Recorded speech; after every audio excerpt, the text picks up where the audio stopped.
Hey guys, I'm Pixel Dan, and this is a review of the DC Comics Unlimited New 52 Aquaman. Mattel is wasting no time putting out all of the New 52 versions of the Justice League team, and next up hitting retail store shelves is Aquaman. He comes in that new DC Comics Unlimited packaging, which is very similar to all of the DC Universe Classics packaging we've been receiving over the years. The figure is fully showcased within the window box, and on the left-hand side of that, we even get some really cool artwork of Aquaman. The back of his packaging gives us an even better look at that artwork, and shows off some of the other characters available in this wave, being Wonder Woman and Darkseid.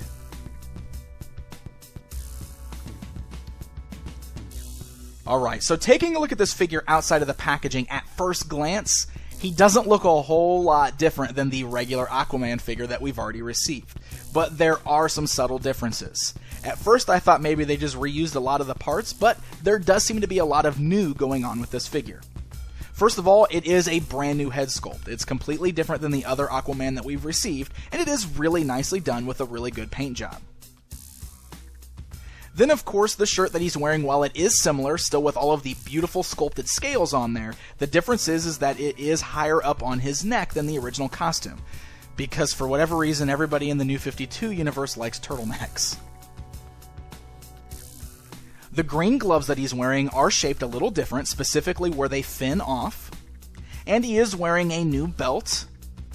And the fins on the back of his calves are a different sculpt, as they're smaller than the regular Aquaman release. And the paint job's pretty good on this figure all around. The colors are actually very similar to the regular release Aquaman. He's got this very bright orange scaly shirt on that does have a little bit of almost a gold look to it, and then his belt is got a nice kind of metallic gold on there. His gloves and his legs are all a nice dark green. So let's go ahead and take a look at the articulation on this guy. Really, it's nothing different than we've already seen before. The head is able to turn left and right and slightly move up and down. He's got ball joints at the shoulders there, a swivel at the bicep, a standard joint at the elbow, and a swivel at the wrist. He's got the torso joint, allowing his torso to move up and down. He's got the swivel at the waist, hinge joints at the thighs so the legs can move outwards, forwards, and backwards, a swivel at the thigh cut, a single joint at the knee, and a standard ankle joint. All of the joints are nice and tight on this figure, except at his ankles. Unfortunately, he suffers from very weak ankles, and I had lots of problems with this figure toppling over while I was trying to shoot him.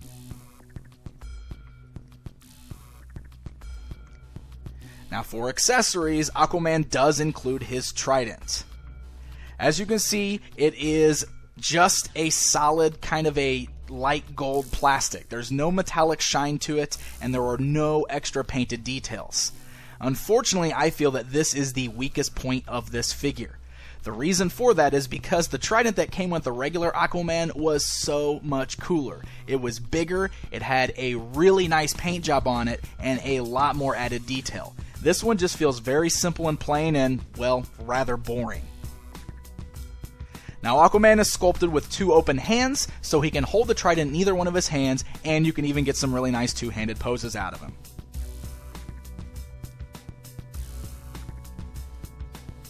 Alright guys, it's comparison time. Here's New 52 Aquaman standing alongside one of the regular Aquaman releases from DC Universe Classics.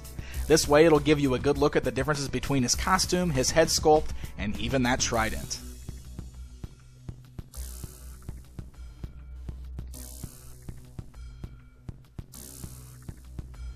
So there you go guys, there's a look at the New 52 version of Aquaman. We're really building up that New 52 assortment in our DC Universe Classics display. Overall, I'd say this is a pretty nice figure. His weakest point, of course, is the fact that his trident is just not as nicely detailed as I'd hoped. And really, there's not a lot of big differences between this version of Aquaman and the previous version. They are very subtle differences. So unless you're a huge fan of Aquaman or you are really wanting to get all the New 52 costumes, I'd say it's pretty safe to skip up on this guy. You're not going to miss a whole lot of things on this one that are a whole lot different than your other previously released Aquaman. Nonetheless, Aquaman will be hitting retail stores very soon, so happy hunting, And until next time.